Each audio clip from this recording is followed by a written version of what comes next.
just pulled up at this stunning little spot. I'm not going to share its location because I don't want people to come here and ruin it. I left the other guys at Merredin a few hours ago and I'm only about an hour away from home. We spent 4 days looking for old stations or homesteads and some old mines. Had a really good time. It was quite cool at night time and very pleasant during the day. Anyway, join us while we explore. Our boys' trip starts early. I leave home around 6:30 and Paul has already been on the road for nearly an hour at this stage. The plan is to meet at Mawson around 8:30. This is not a quick trip when you drive an Ocker and have a lot of hills in between. This time we are planning to visit the areas around Golden Valley and Mount Jackson. We are also looking forward to a visit to Mount Elvire Station as well. Golden Valley is the first place that gold was discovered in WA, and this was in 1887. There still remains some controversy over who discovered the gold there first. While exploring this area for the first time in March 1864, Charles Cook Hunt met 5 Aborigines who had never before seen a white man on a horseback. He passed through here again in October 64 and with his construction party in March 1865 dug this well to a depth of 1.9 metres. Heat bottle upright. Simpsons. Yeah, poisons. White King. Is it really? It says White King, yeah? Simpsons, that's the same. Just a quick walk around Kiakani Rock. There are heaps of little yellow wildflowers growing, and the purple ones you can see are Patterson's Curse or Salvation Jane, and then behind that are the daisies or dandelions, whatever they want to be called. And we've had a bit of a transport stage. We turned off just after Merredin onto the Bodallan Road, and we've stopped at Kiakani Rock, had a bit of explore around here. We're heading off now. We'll probably end up going south of Bellagio Rock and then into Bullfinch before we head sort of northwest, and then we're going to look for the original area where gold was discovered in Western Australia. There's a bit of a story about who found it. Back in the front again, we're getting ready to head off towards Bellagio. We're at Carolyn Rock, and this is a sign that used to say Hunt's Well. Why the Hunts has been cut out, I don't know, but there is the remnants of an old well over there. The sign's been clearing, a lot of dead wood that's been cut out of there. We'll just go and have a quick look. This is very well constructed, this well constructed. Not sure it's actually one of Hunt's wells, it's quite big, and there's a bit of earthworks in there. It looks like some sort of runoff from the rock just here. It's been captured and funneled into here. This is a sump which will catch all the silt and stuff before it runs into that area down in there into the well. And then there was a tank just over there.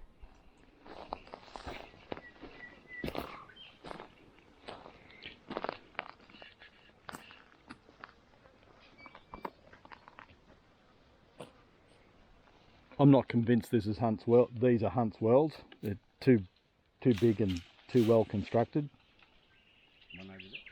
There we go. It's pretty deep.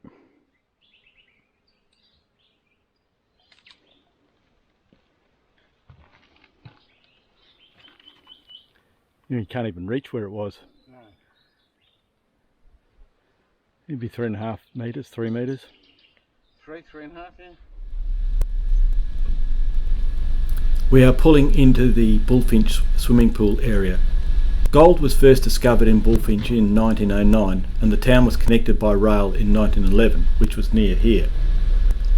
Western Mining reopened the mine in 1952 and was in operation until 1963.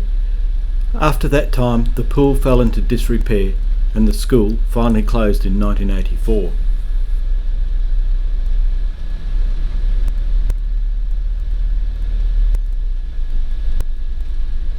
Walking through the old town of Bullfinch. This was built for the mining around 1957 something. All these houses are now gone. And the reason this is a bit of interest to us, or to me, is that my mother-in-law used to live here.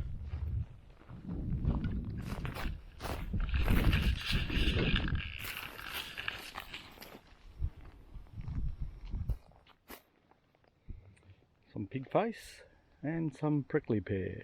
Lots of prickly pear and lots more prickly pear. and a bit more prickly pear. Walking across one of the streets at Bullfinch in the old town.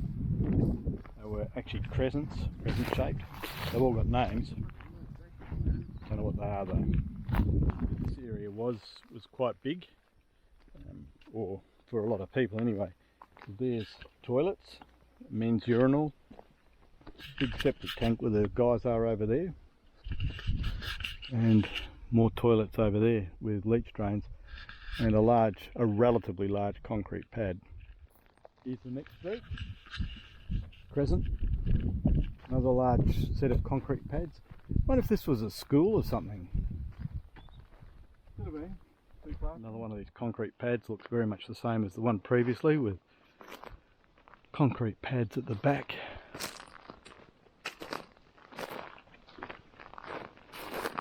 These could have been accommodation dollars. It could have been. They all seem to have like a veranda on the, well, I guess it's the west side. And that one's like a U-shaped veranda over there. House or Could have been. nearly all the way around. That's a dunny or something. It could have been the office building. There's a hunk of wood there. It's all timber floors in there. Mm. You see all the posts. Same along here too. Remains of an old cool store. It's all the insulation there, that's that yellowy stuff. Yellowy greeny stuff. Golden West. Broken.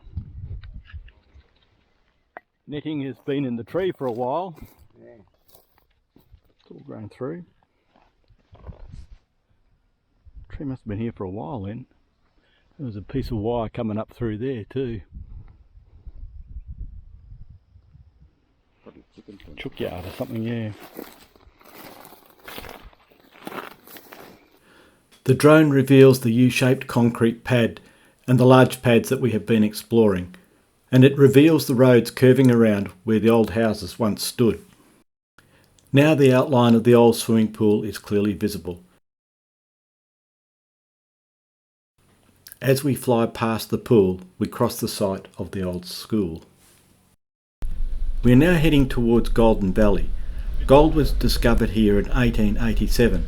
The reward claim for this area was made by a bloke called Colreevy and his mate Huggins, but Dick Greaves and his partner Ted Payne claimed they told Colreevy the location, but Greaves never reported his find. This gold find was arguably one of the most important discoveries in WA settled history, so much so that a plaque was erected in 1929 by the Premier of WA to commemorate the event. We're in Golden Valley, just next to the plaque that was put down in 1929 to commemorate the first gold find that was made in Western Australia. It was about 1888, and the mine behind it was called the Kathleen Mine.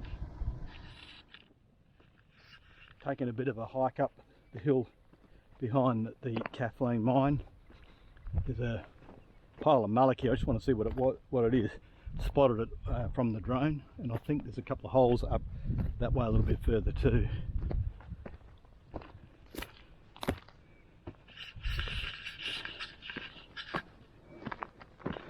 This looks like it's pretty fresh. After leaving the Kathleen Mine area, we stumbled across this old house ruin. And there's two chimneys. Oh, stove in there. And next to the old house was the battery, which had fallen down and is now laying wrecked on the ground.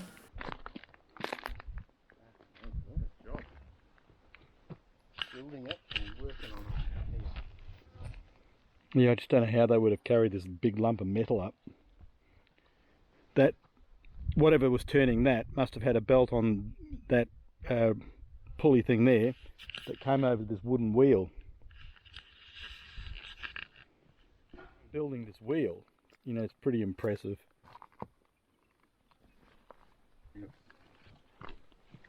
Solid wood all the way through. It's all the way through. This, just imagine cutting all of these so they precisely fit. Yeah.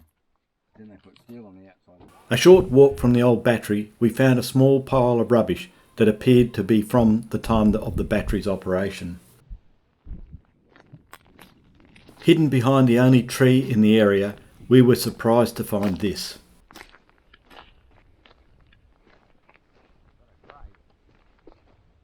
It is actually George Brooks.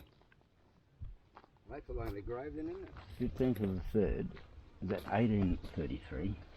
No? It is George Brooks or Brooker. 1939. That's 33. 33, is it? 33. Yeah, it could be. And that's 19. This grave is not recorded in any of the Lonely Graves books, and this man's grave remains a mystery, though we suspect it is modern and may be the final resting place of George's ashes. Is it Brooks or Brooker? Brooker. The sun is setting now, and it is time to move on and find camp before it gets dark.